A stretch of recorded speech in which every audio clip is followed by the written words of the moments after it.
আল্লাহ রাব্বুল আলামিন শেষ রাত্রে প্রথম আকাশে আসেন।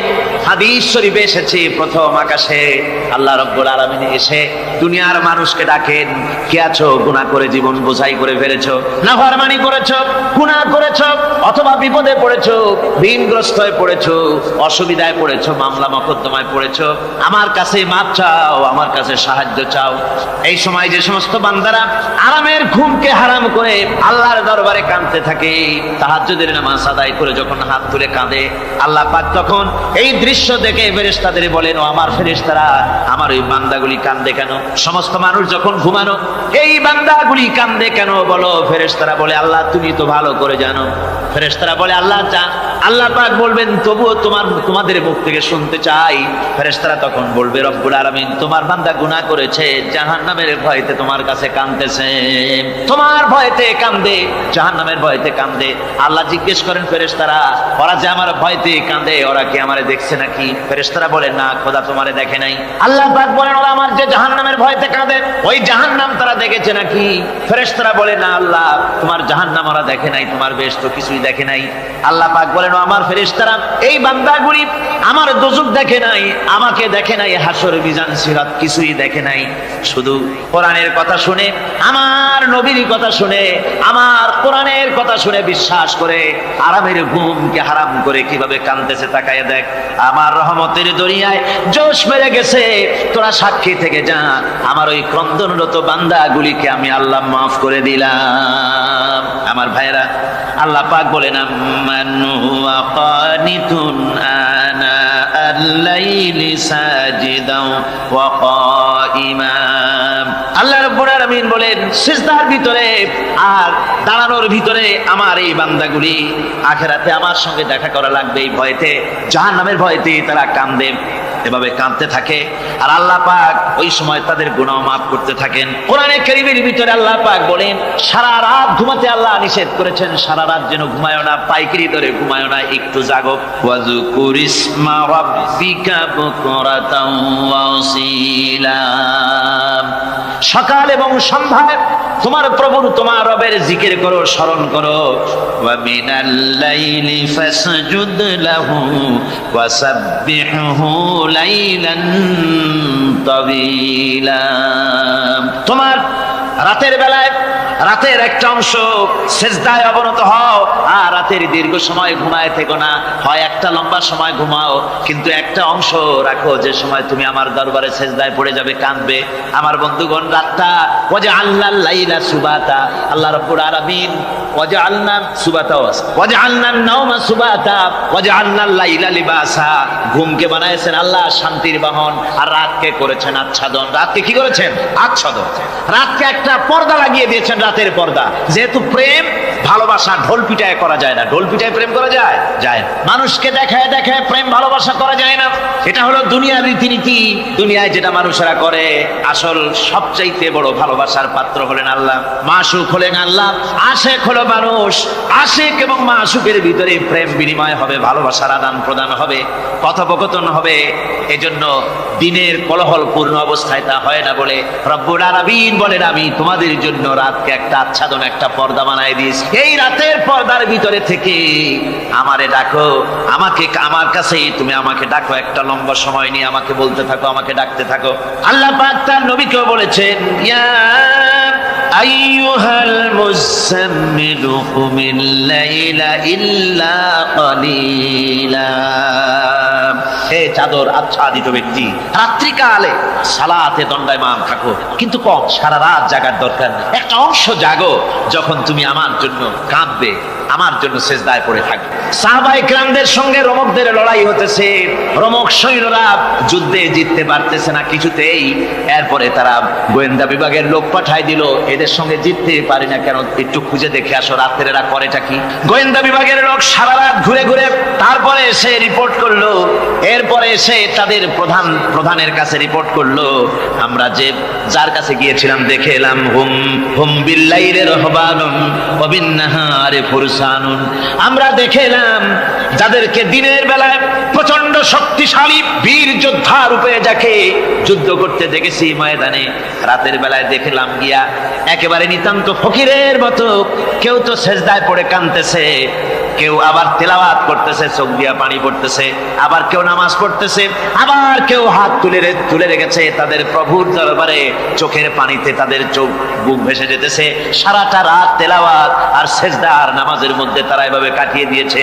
সেনাপতি এই রিপোর্ট শোনার পরে বললেন, ও গোয়েন্দা বিভাগের লোকেরা, আমার রোমক সৈন্যরা শোনো, যে জাতির নৈতিক মান এত উচ্চে, ওই জাতির সঙ্গে যুদ্ধ করা মানে আমাদের আত্মহত্যা করার শামিল।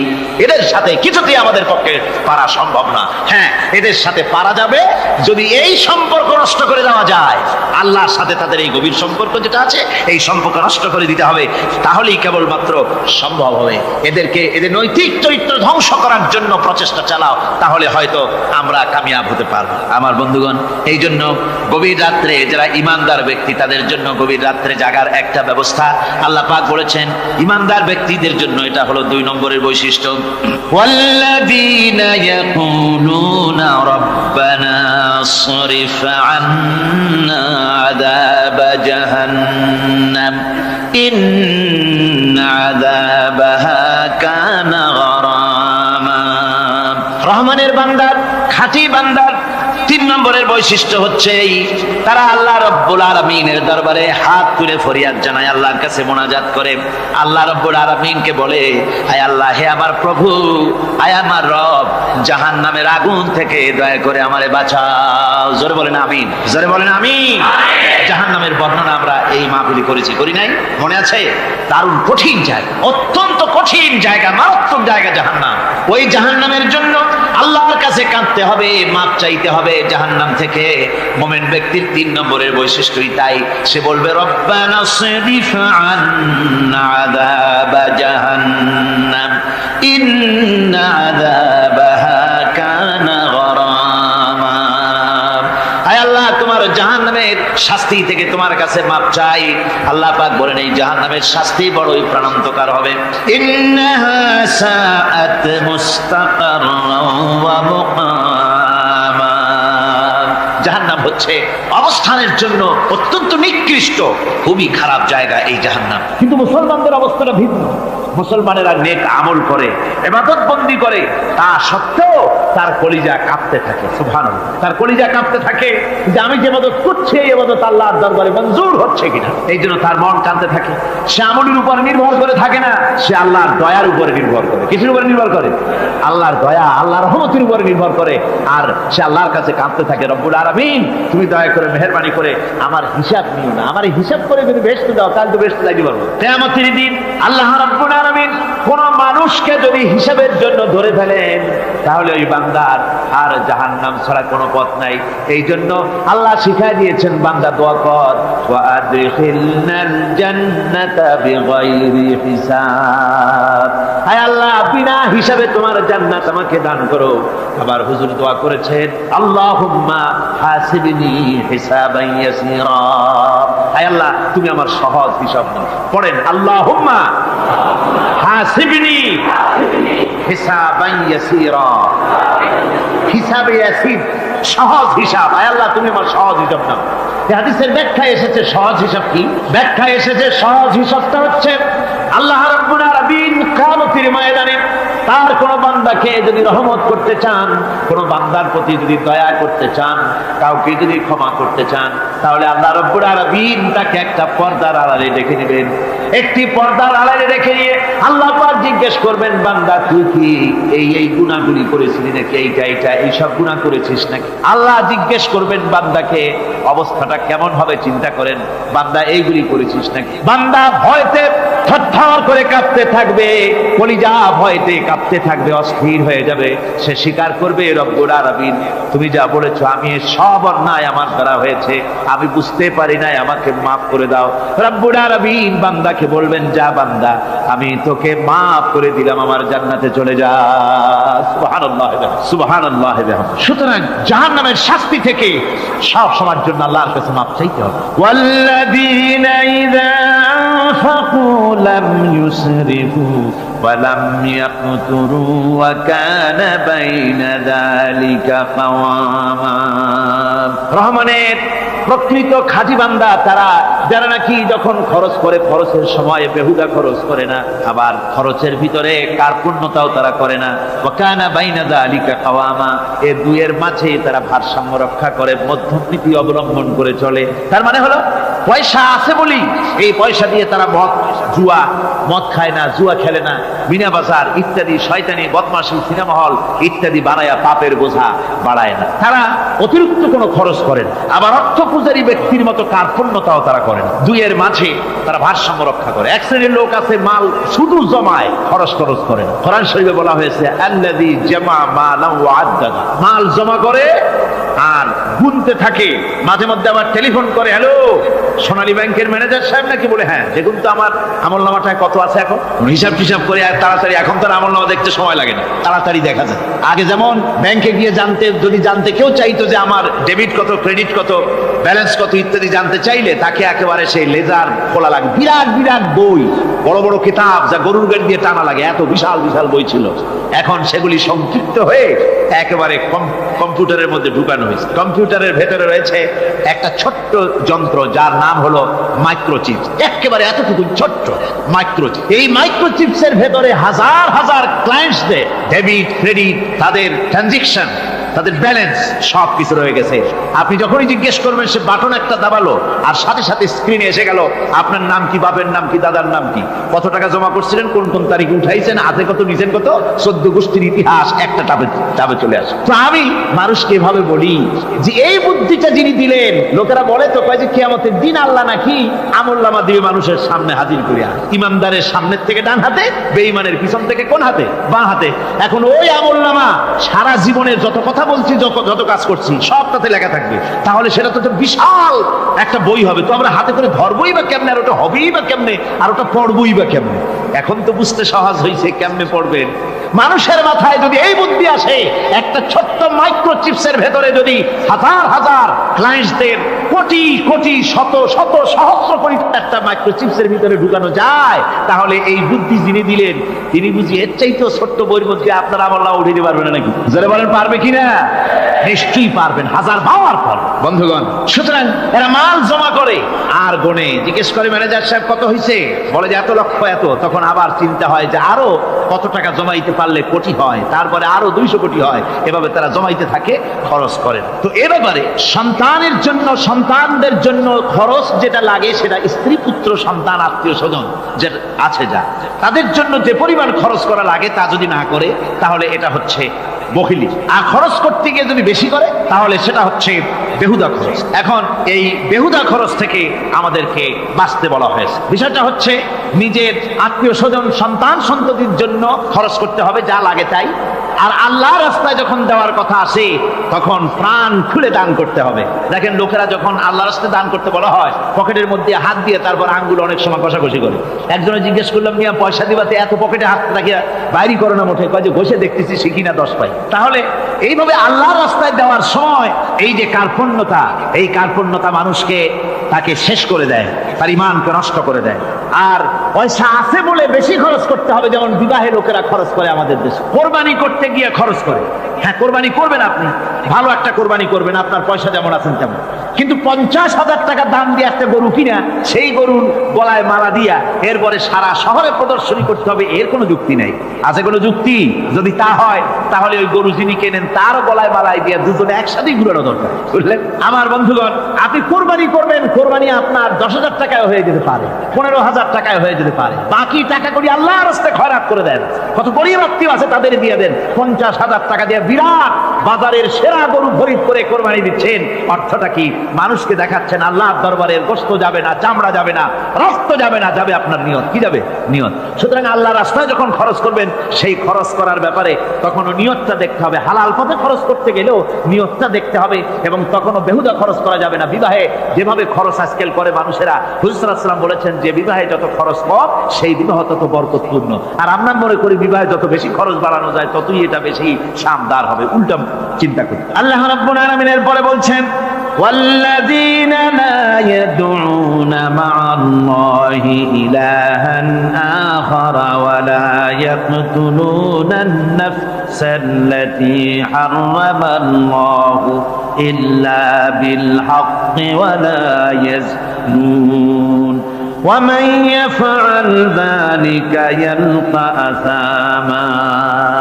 আর রহমানের খাঁটি বান্দা যারা, তাদের পঞ্চম নম্বরের বৈশিষ্ট্য হচ্ছে যে তারা আল্লাহর সাথে, আল্লাহকে বাদ দিয়ে অন্য কাউকে ইলাহা বলে, মাবুদ বলে ডাকে না। এই ব্যাপারেও ব্যাখ্যা আমরা এই মাহফিলে দিয়েছি, মনে আছে আপনাদের? আল্লাহ ছাড়া অন্য কাউকে ইলাহা বলে ডাকা যাবে না।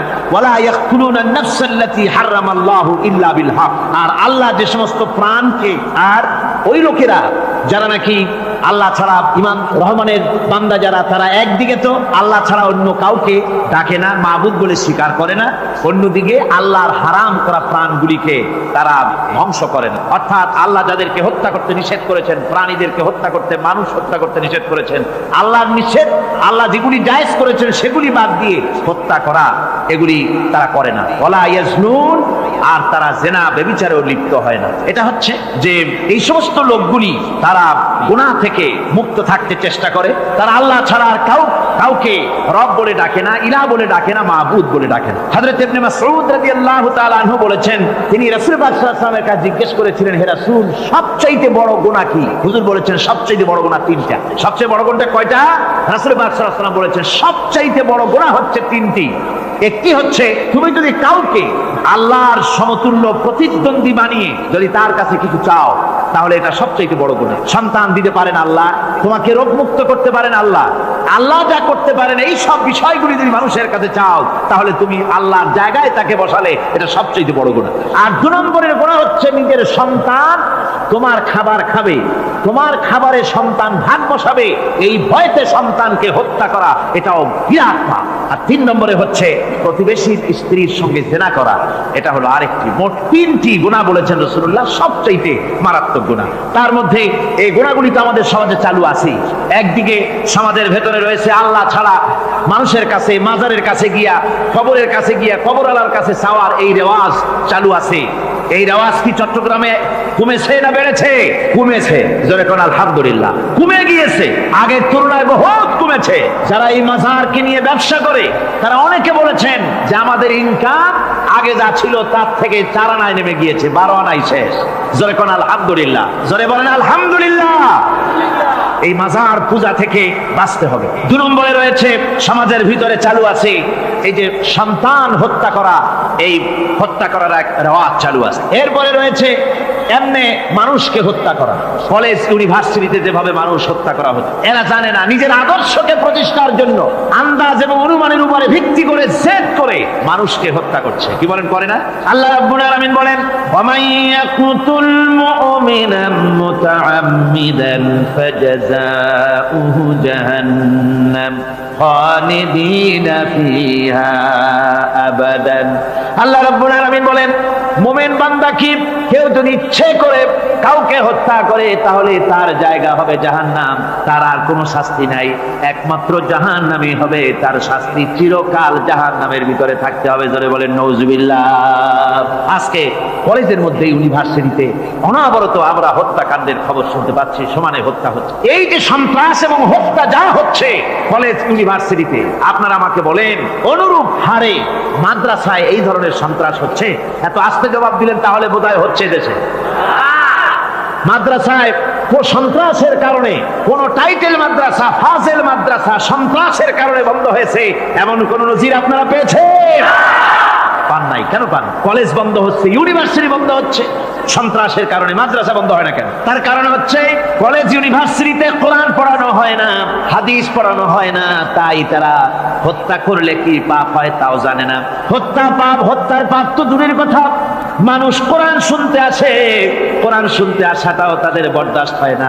আমি জানতে পারলাম, এ মাহফিল আসার সময় জানতে পেরেছি, চট্টগ্রাম বিশ্ববিদ্যালয়ের কাছে থেকে শ্রোতৃমণ্ডলী, মাহফিলের শ্রোতারা বাসে যখন আসতেছিল, সেখানকার কিছু সংখ্যক ছেলেরা ইট পাটকেল মেরেছে বাসের উপরে, বহুত লোক সেখানে আহত তারা করেছে। নাউজুবিল্লাহ মিন যালিক। কি শিক্ষা দেওয়া হচ্ছে সেখানে? কিন্তু মাদ্রাসায় তো হচ্ছে। কেন হয় না? তার কারণ হচ্ছে মাদ্রাসাগুলিতে কোরআনে কারীম পড়ানো হয়, রাসূলুল্লাহর হাদিস পড়ানো হয়, সেখানে জানানো হয়, এই কথাগুলি পড়ানো হয়, যদি কেউ কাউকে হত্যা করে জাহান্নাম ছাড়া কোনো জায়গা থাকবে না, চিরকাল জাহান্নামে থাকতে হবে, এই ভয়তে ওরা হত্যার ভিতরে যায় না। এই জীবন জীবন নয়, পরকাল আছে, কিয়ামতের দিন আল্লাহর দরবারে দাঁড়ায়া জীবনের সবকিছুর হিসাব দিতে হবে। এই জন্য তারা এসব জানে বলে, এসব তাদের রক্তে মাংসের ভিতরে ঢুকানো আছে বলে তারা চুরি ডাকাতি জেনা ব্যভিচার হত্যার দিকে তত যায় না যত এরা যায়, ঠিক কিনা বলেন? কলেজ ইউনিভার্সিটিতে আজকে কোরআন শরীফ পড়ানো হয় না, মাদ্রাসা এবং মসজিদে মাদ্রাসাগুলিতে যে কারণে সন্ত্রাস হয় না, ওই কারণটা যদি কলেজ ইউনিভার্সিটিতে ঢুকানো যায় তাহলে সন্ত্রাস বন্ধ হতে পারে, ঠিক কিনা কথা? আমার ভাইরা, আজ বাংলাদেশে যে কয়টা ইউনিভার্সিটি আর যতগুলি কলেজ আছে, এদেশের সাধারণ মানুষের রক্তার্জিত পয়সা দিয়েই এই কলেজ ইউনিভার্সিটি চালানো হয়, কিন্তু সেখানে কোরআন শরীফের তাফসীর পড়ানো হয় না, হাদিস শরীফ পড়ানো হয় না, হয় সব পড়ানো হয়, কিন্তু কোরআনে কারীমের তাফসীর পড়ানো হয় না, হাদিস শরীফ পড়ানো হয় না। যদি ওই কলেজ ইউনিভার্সিটির ছাত্রগুলিকে কোরআন শরীফ পড়ানো হতো, কোরআনের তাফসীর পড়ানো হতো, কলেজ ইউনিভার্সিটিতে হাদিস শরীফ যদি পড়ানো হতো, ইসলামের অর্থনীতি সমাজনীতি যদি পড়ানো হতো, তাহলে কলেজ আর ইউনিভার্সিটি গোটা জাতিকে মাস্তান আর গুন্ডা উপহার দিত না, খালিদ বিন ওলীদের মতো মুজাহিদ উপহার দিত। জোরে বলেন সুবহানাল্লাহ। আজকে গোটা জাতির চিন্তা চেতনা ধারণার বহির্ভূত সেখান থেকে সন্তান আমরা পাচ্ছি। আজকে সেখানে ছেলে পাঠাচ্ছে বাপ, ছাত্র ছেলে পাঠাচ্ছে, ছেলে লেখাপড়া করে সেখান থেকে ভালোভাবে পাশ করে আসবে, চাকরি বাকরি করবে, মা বাপের সুখের কারণ হবে, কিন্তু দেখা যায় কিছুদিন পর সেখান থেকে চলে আসে সন্তান লাশ হয়ে বাপের ঘরে ফিরে এলো। কি শিক্ষা হচ্ছে? এই শিক্ষা ব্যবস্থার আমূল পরিবর্তন হওয়া দরকার। আপনারা অবাক হবেন, শিক্ষা ব্যবস্থার পরিবর্তন হওয়া দূরের কথা, কোরআন হাদিস কলেজ ইউনিভার্সিটিতে পড়ানো তো দূরের কথা, নামাজের জন্য কোনো তাগিদ নাই। কোন কলেজে কোন ইউনিভার্সিটিতে এরকমের তাগিদ আছে যে যারা মুসলমান ছাত্র জোহরের আযান হয়ে যাবে সব ছাত্র শিক্ষককে বাই হুক এন্ড ক্রুক মসজিদে যেতে হবে, 5 ওয়াক্ত নামাজ বা জামাত আদায় করতে হবে, এমন হুকুম আছে? আছে। এরপরেও ছেলেরা যে যতটুকু ভালো আছে, অত বাস ভাঙছে ইউনিভার্সিটির সামনে পাইয়া, ওরা লাঠি ঠ্যাঙ্গা নিয়ে যে দূর আসে না, এই তো কপাল। কথা বুঝতে পেরেছেন? ওদের তো কিছু শিখানো হয় না, কিচ্ছু, অর্থাৎ চরিত্র সৃষ্টি তাদের করানো হয় না। নামাজের তাগিদ নাই, রোজার তাগিদ নাই, ওজন একটা আলাদা জগৎ। যুবতী মেয়ে, যুবতী ছেলে, যুবক ছেলে পড়াশোনা করে কো-এডুকেশন, সহশিক্ষায়, একসাথে যুবক পুরুষ আর যুবতী মহিলা একসাথে ওঠা বসা করছে, একসাথে পিকনিক করতে কোথায় হারায় যাচ্ছে, কি করতেছে না করতেছে দেখারও কেউ নাই। জোরে কর নাউজুবিল্লাহ। আজ তাই এক কথায় ইউনিভার্সিটিকে এদেশের একজন কবি বলেছিলেন ডাকাতদের গ্রাম। এখন শুধু ডাকাত না, মানে ডাকাতদের একেবারে আড্ডাখানা হয়ে গিয়েছে, অস্ত্রবাজির আড্ডাখানা হয়ে গিয়েছে। তাদের চরিত্র নষ্ট করার জন্য, ইসলামের থেকে তাদের মনকে ফিরিয়ে দেওয়ার জন্য বইপত্রের অভাব নাই, কোরআন হাদিসের অভাব আছে সেখানে, কিন্তু তাদের মন মগজ ইসলাম থেকে যেন ফিরে যায় এজন্য তাদেরকে বইপত্র দেওয়া হয়। যেমন সেই যুগের নাম করা কবি ছিল ইমরাউল কায়েস, খুব নাম করা কবি ছিল। তার কবিতার বই সাবায়ে মুআল্লাকা আজও পর্যন্ত মাদ্রাসা শিক্ষার উচ্চ শিক্ষায় এবং ইউনিভার্সিটি শিক্ষায়, সেখানে আধুনিক শিক্ষার উচ্চ শিক্ষায় সেখানে এ বই এখনো পড়ানো হয়। এই বইটির লেখক অর্থাৎ নাম করা কবির ছিল অনেকগুলি শত্রু। একদিন তার প্রাণের শত্রু তাকে ঘিরে ফেলেছে মরুভূমির ভেতরে, বলছে, তারা দুজন ছিল সংখ্যায়, বলল যে তোমাকে আমরা হত্যা করব। ইমরাউল কায়েস যখন দেখলো যে এদের হাত থেকে বাঁচার কোনো পথ নাই, তখন সে বলল, দেখো তোমরা তো আমাকে মারবে, কিন্তু একটা কথা আমি তোমাদেরকে বলি, আমাকে মারার পরে আমার দুটো মেয়ে আছে, মেয়ে দুটিকে একটি খবর পৌঁছে দেবে। কি খবর? বলে আমাকে মারার পর আমার বাড়ি গিয়ে মেয়ে দুটিকে গিয়ে বলবে, ইয়া বানাতি ইমরাউল কায়েস ইন্না আবাকুমা, বাস এই কথাটুকুন বলে দেবে। তো যারা হত্যা করবে তারা চিন্তা করলো যে এই কথার দ্বারা তো আমরা হত্যা করেছি, তা তো প্রমাণিত হবে না, সুতরাং মারতে অসুবিধাটা কি? তারা মেরে ফেললো। মারার পরে মরুভূমির ভিতরে তাকে গেড়ে দিয়ে এরপরে এই দুইজন লোক ওয়াদা পালন করার জন্য ইমরাউল কায়েসের বাড়ি গেছে। বাড়ি গিয়ে বলছে মেয়ে দুটোকে ডেকে যে, হে মেয়েরা, তোমাদের পিতার সঙ্গে মরুভূমিতে আমাদের দেখা হলো, তারপরে তোমার পিতা আমাকে তোমাদেরকে একটা কথা বলতে বলেছেন, সেটা হলো এই, ইয়া বানাতি ইমরাউল কায়েস ইন্না আবাকুমা। শোনা মাত্রই মেয়ে দুটি চিৎকার করে কেঁদে উঠেছে। তাদের চিৎকার শুনে আশেপাশের লোকেরা এসে জিজ্ঞেস করলো, তোমরা কাঁদছো কেন? কয় যে এই দুটি লোক আমার পিতাকে হত্যা করেছে। কি করে বুঝলে? তো এই যে এদের কাছে আমার আব্বা একটা খবর পাঠাইছেন, খবরটা হলো ইয়া বানাতি ইমরাউল কাইস নাম আবাকুমা। ওরা বলছে এতে ওরা হত্যা করেছে, তা কি করে বোঝা গেল? এর অর্থ তো হচ্ছে যে হে ইমরাউল কায়েসের মেয়েরা, নিশ্চয়ই তোমার পিতা, তো নিশ্চয়ই তোমার পিতা কি খায় না ঘুমায় না, বিদেশে গেছে, কি করে বোঝা গেল যে সে নিহত হয়েছে? মেয়ে দুটি বলছে দেখো আমার পিতা যে কবিতার পংক্তি বলেছেন এর দ্বিতীয় লাইন আমরা জানি কি হবে, ইয়া বানাতি ইমরাউল কায়েস ইন্না আবাকুমা, এর দ্বিতীয় লাইন হবে কাদ কুতিলা ওয়া কাতিলুহু লাদাকুমা, এর দ্বিতীয় লাইন হবে নিশ্চয়ই তোমার পিতা নিহত আর হত্যাকারীরা দুজনই তোমাদের সম্মুখে উপস্থিত। এখন আপনারা চিন্তা করেন যে মহিলারা পর্যন্ত সেই যুগে কতখানি বুদ্ধিমতী, কতখানি তারা বুৎপত্তি সম্পন্না ছিল সেই যুগের মহিলারা পর্যন্ত, পুরুষ তো দূরের কথা। তো জ্ঞান বুদ্ধি সবই ছিল, সব থাকা সত্ত্বেও এই যে তারা চুরি করত, ডাকাতি করত, জিনা করত, ব্যভিচার করত একটি জিনিসের অভাবে। কয়টি জিনিসের অভাবে? সেই জিনিসটা হচ্ছে ওদের কাছে ওহির জ্ঞান ছিল না। ওহির জ্ঞান না থাকার কারণে ওদের এই চরম দুরবস্থা হয়েছিল। আর রাসূল পাক সাল্লাল্লাহু আলাইহি ওয়াসাল্লাম ওহির জ্ঞান দিয়ে ওই জাতিকে গোটা পৃথিবীর মধ্যে শ্রেষ্ঠ জাতিতে পরিণত করে দিয়েছিলেন। আজকে আমাদের দেশের শিক্ষা ব্যবস্থায় ওই ওহির জ্ঞান নাই, যার ফলে আমাদের দেশে ছেলেরা শিক্ষিত হয় কিন্তু সেই যুগের লোকেদের মতো হতে পারছে না, কলেজ এবং ইউনিভার্সিটি ওই ধরনের লোক তৈরি করতে পারছে না। আমার বন্ধুগণ, সে যুগের থেকে আমরা উন্নতি অনেক করেছি, উন্নতি বিশেষ বিশেষ ক্ষেত্রে এই করেছি। সে যুগের লোকেরা, তারা যারা চোর ছিল, চুরি করত, তারা লেখাপড়া জানতো না। আজকে যারা চুরি করে তারা তো কমসে কম ম্যাট্রিক পাস। সে যুগে যারা ডাকাতি করতো তারা লেখাপড়া জানতো না, আজকের যারা ডাকাত তারা কমসে কম বিএ পাস। আগের যুগে, সেই যুগে যারা নাকি মানুষ হত্যা করত তারা লেখাপড়া জানতো না, আর আজকে যারা মানুষ হত্যা করে তারা রীতিমতো শিক্ষা গ্রহণ করে কোথায় কেমনে আঘাত দিলে তাড়াতাড়ি মরে এটা জেনে শুনে ট্রেনিং নিয়ে তারপরে মানুষকে হত্যা করে। অগ্রগতি উন্নতি এতটুকু হয়েছে, কিন্তু মৌলিক মানবীয় গুণাবলী সৃষ্টি করার জন্য কোরআনের অবদানের কোনো বিকল্প নাই। জোরে কোন সুবহানাল্লাহ। আমি গত 4 দিন আপনাদের সামনে কোন সূরা আলোচনা করেছি? সূরা ফুরকান। আমি সূরাটিকে শেষ করতে পারবো না, মানে মাঝখান থেকে আলোচনা করতে পারবো না, যেহেতু সময় নেই, আজকেই তো শেষ হয়ে যাবে। সেই জন্য আমি বেছে নিয়েছি সূরা ফুরকানের শেষ রুকুটি আপনাদের সামনে আজকে আলোচনা করব, যেখানে আল্লাহ রাব্বুল আলামিনের খাঁটি বান্দা তৈরি করার পরিকল্পনা আল্লাহ দিয়েছেন। খাঁটি বান্দা হওয়ার জন্য আল্লাহ পাক একটা ফর্মুলা বলেছেন, সেই ফর্মুলাটা আজকে আমরা এখানে আলোচনা করব।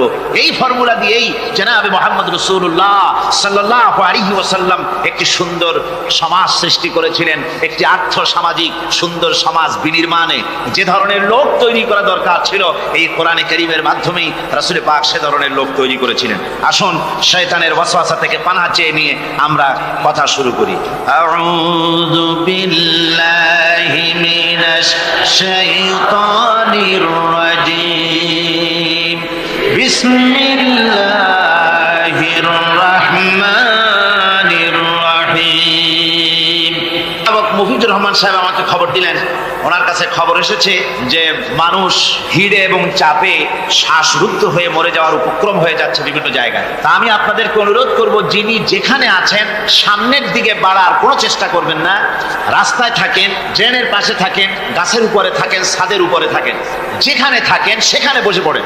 রাস্তা তো ট্রাফিক বন্ধ করে দেওয়া হয়েছে, গাড়ি ঘোড়া এসব রাস্তায়, এ মাহফিলের চারদিকের সমস্ত রাস্তার গাড়ি ঘোড়া বন্ধ করে দেওয়া হয়েছে। ফলে আপনারা রাস্তার উপরে বসে পড়েন, দাঁড়িয়ে থাকবেন না। দাঁড়াতে গেলেই মানুষের চাপে হেলাধুলা করবেন, পড়ে যাবেন, হাত পা ভেঙে যাওয়ার, প্রাণান্তকার দশা হওয়ার সম্ভাবনা হবে। সুতরাং আমি সকলকে অনুরোধ করছি, মেহেরবানি করে কোরআনের সম্মানে, এ মাহফিলের সম্মানে আপনারা যার যার জায়গায় বসে পড়েন। কেউ দাঁড়িয়ে থাকবেন না, আর মোটেই চাপাচাপি করবেন না, কেউ কথা বলবেন না, আর দাঁড়াবেনও না। শয়তানের ওয়াসওয়াসা থেকে পানাহ চেয়ে পরম করুণাময় আল্লাহ রাব্বুল আলামিনের নামে শুরু করছি।